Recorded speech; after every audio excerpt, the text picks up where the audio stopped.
Hello, very sad news coming through that unfortunately I've had to monetize my YouTube channel. Now, why have I monetized my chess YouTube channel? Well, the reason is because I'm skint.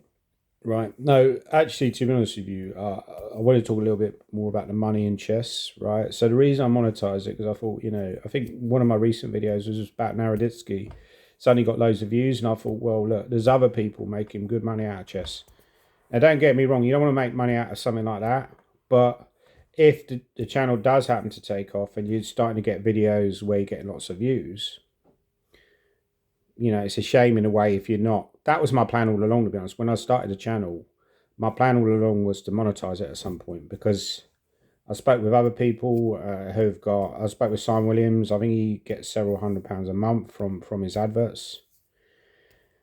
He's got about 90,000 subscribers. So he's got a lot of subscribers. I'm nowhere near that level. But he doesn't do that many videos actually. But he makes. I don't really know how the whole YouTube. I don't really get how a few people watching adverts can make that sort of money. It doesn't make any sense to me, right? Like, I've never bought anything off the back of a YouTube advert, but apparently this whole thing works to some extent because you've got people like Mr. Beast who are worth hundreds of millions of dollars, right? And all he's done effectively is YouTube, right? But he's got like hundreds of millions of subscribers, so he's just like a massive industry in himself. So you've got these industries within YouTube. Now, I'll be honest, I mean, I've not done YouTube for very long, but I didn't really want to do YouTube. I probably still don't want to do YouTube. I really kind of did it because a lot of my courses on Chessable and stuff like that, a lot of my books weren't selling that well, and I thought, increase your brand and also maybe you get more coaching that way. You get more of a presence. I think overall it's been a massive positive, and a lot of the comments have been nice.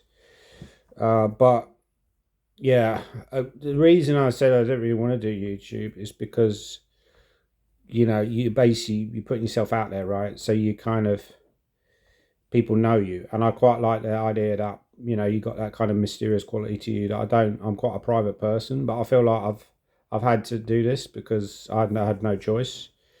It's either that or leave chess completely. You've got to basically do this whole thing now, where you've got to do the streaming. You can't make money from playing. You can't go around like a mysterious person, turn up at chess tournaments, and make money from playing, and that's it. And writing books is hard work. Writing chess books is hard work. I just recently finished a book. It took me 2 months to write. Get £2,000, right?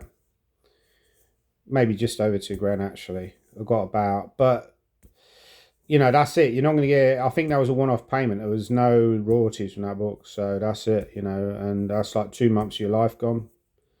So you really, realistically, you're not going to write 6 books a year because it's just like you just get burnt out. So you might write. I think my record's like 2 books a year, but you might, if you really stretch it, you could probably do 3 or 4 a year.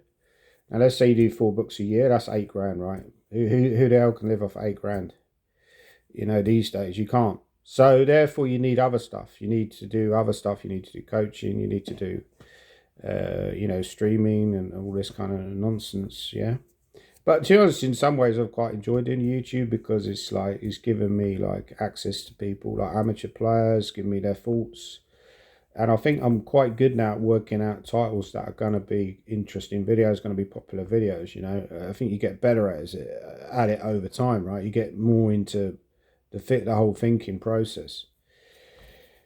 So, but yeah, I mean, in general, like money in chess is quite poor. I mean, I think the top players are do okay, but even someone like David Howe, I remember reading that when the COVID pandemic hit, he had to move back into his family home because he wasn't earning enough, and I think the reason is, well, you think, well, 2,600, 2,700 players are making a fortune. Well, they're not, because effectively you might play 5 or 6 decent tournaments a year where you're getting a decent fee and you're getting a hotel, you're getting all your expenses covered, and you play your leagues. But obviously if there's a pandemic there, now obviously it's changed for David because now he's doing well. He's living in Norway, I believe, and he's doing a lot of streaming and he's much more comfortable than he was. But I think for a lot of professionals, it's chess professionals, it's a struggle. You love the game of chess, you love playing it, you love being good at something, but the downside is the money side, right? So anything where you can boost that, and then I'm seeing other people who are doing well, and I'm thinking, well, look, they're the same as me, right? They're also chess professionals. They're doing well. They're making X amount per month. Be honest, most of the people I know who make good money out of chess, they make money for chess coaching. There's people I know in who live in London who are making $250,000 a year just from chess coaching, right?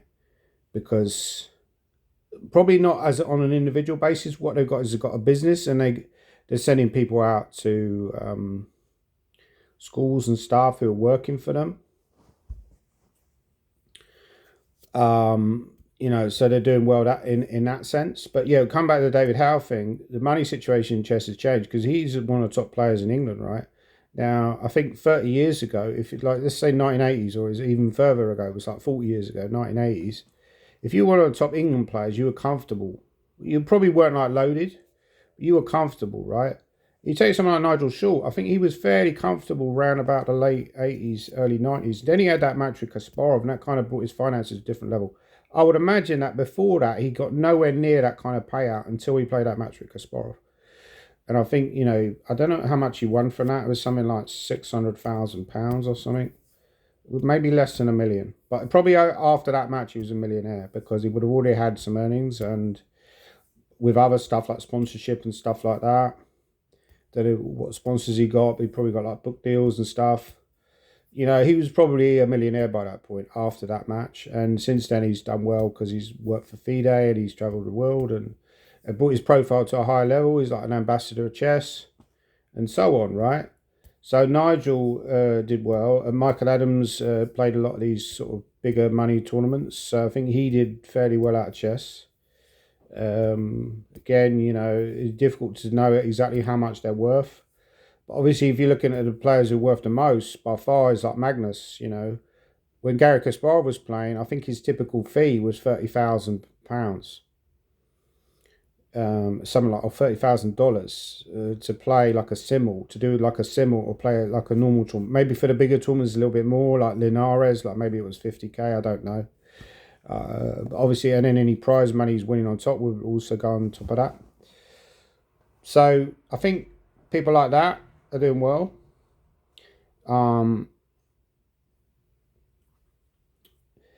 But then obviously below Kasparov, probably the number 2 would have been Karpov, right? So Karpov would have earned maybe, I don't know, like 10 grand per tournament. I don't know what.